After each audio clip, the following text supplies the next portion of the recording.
Okay, so now this is the start of a new day. And this weather actually looks like Santa Fe weather. Clear skies, bright sun, the temperature already on the rise. I don't have to worry about it too much because once I get over the mountains to the east, I think the monsoons kind of pretty much die. And I spent a lot of time talking to people about them, and they kind of gave me the lowdown. Plus what I saw yesterday of how they slowly formed or whatnot, I can actually spot them now. So it makes sense. Just when you get out of their range, it's when you figure them out.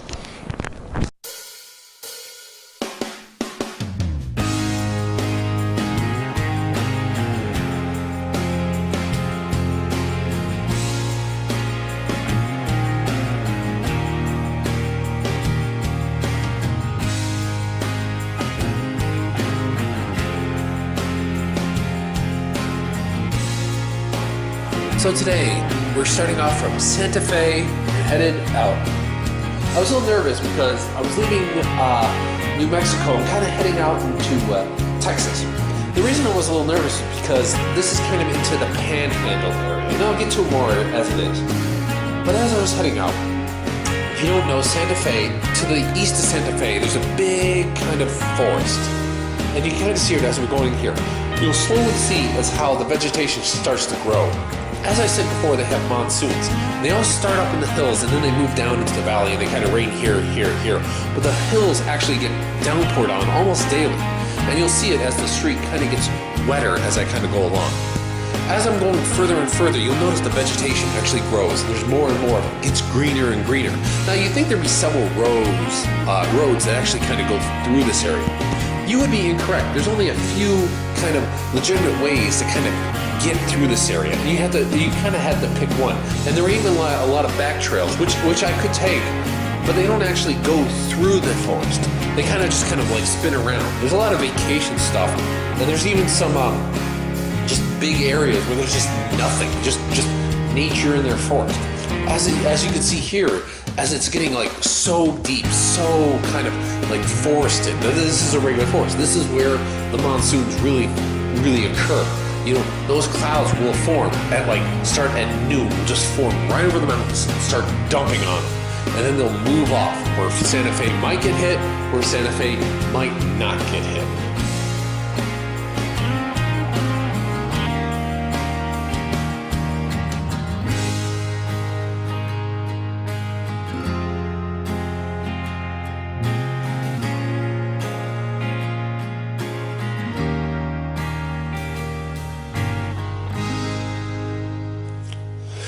And here's where I really want to show people is, if you look back there, you can see the mountains. And then if you look out forward, there's the Panhandle.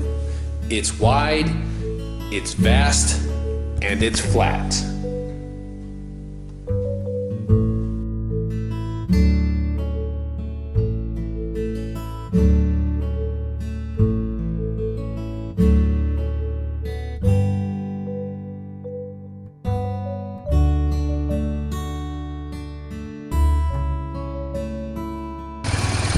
So here we are. After you get by those mountains, it just changes dramatically. But this is a historical marker for someone who wrote a novel about being Hispanic and keeping Hispanic traditions alive. I'm not really sure what those are. Just look at how open, and a lot of these ranches here are hundreds of acres long. So I think some of the people here who own land are probably bigger than Rhode Island.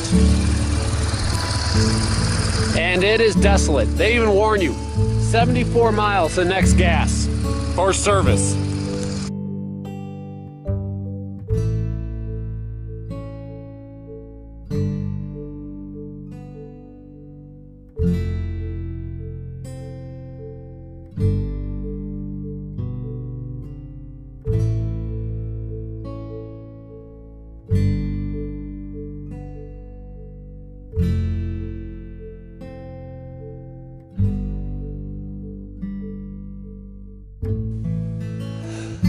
I was actually a little nervous kind of going along here.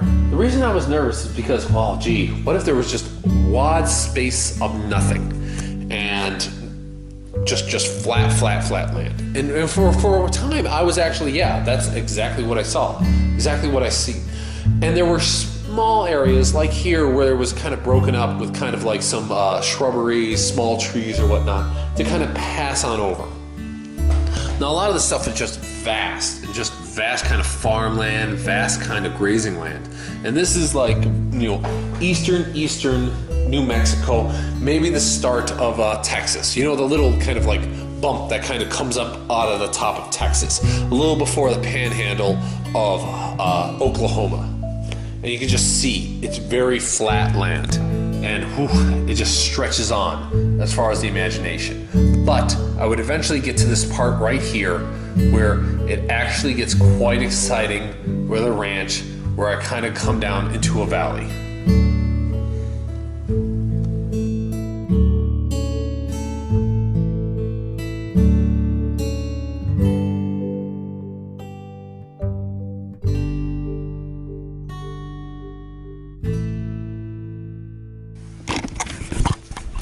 This whole road is worth it just for this right here. Just this view, just this road. Wow, out of nowhere. Can you believe people live out here? It's gotta be incredible. And there's a dirt trail right down there. This is a great view.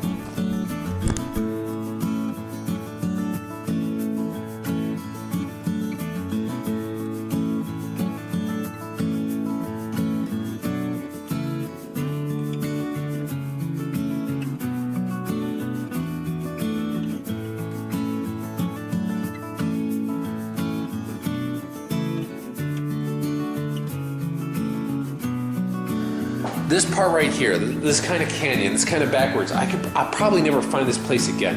And I'll just kind of like, it's so exciting, so great to kind of go through and see. This was definitely a joy to actually ride through and just sit back and look at just kind of the cascading cliffs and just some of the mountain ranges that is here.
Now, according to my official scenic historical marker, those there are part of the South Rockies.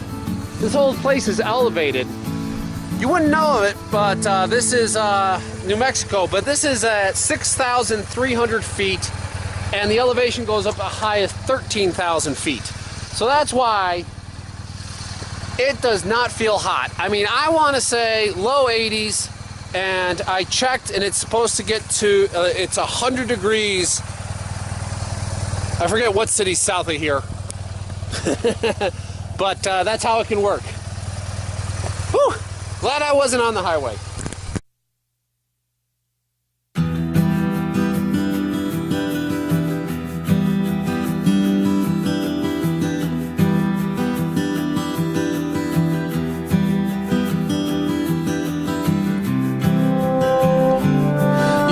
Into some of these canyons, and it's funny is that you go into some of these canyons and you get the distinct impression that you're kind of riding in a lake bed, and the truth is you actually are.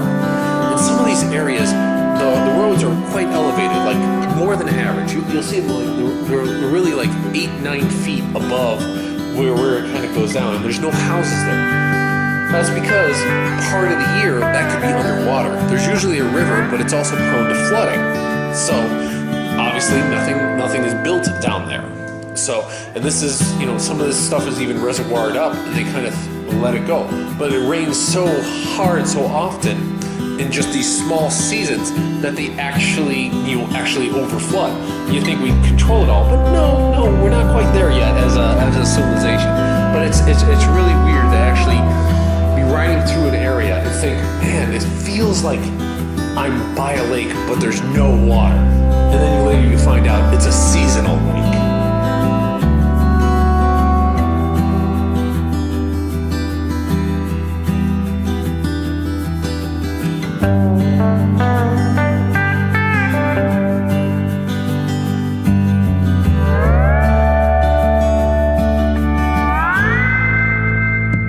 Okay, we got another historical marker. So apparently in this area, look how fertile, maybe up there or something.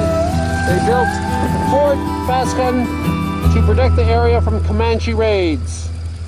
In 1864, someone led a campaign. And basically, they abandoned it in 1870. 7 years for that fort. Out in the middle of here. Nowhere. I wonder where they got their water from.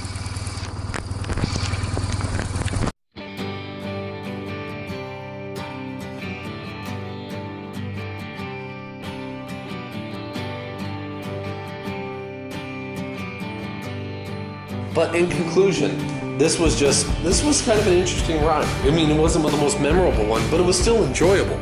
This section of it, because it's just so alien a landscape, and it's just, you can, and just the backwoods, and Siri was no help, but you just keep heading east, and eventually I would have a great time by finding that small little town, Armillo, in the top of Texas, which kind of just seems to be a hub right there. We're, you know, one of those places where just all the roads meet.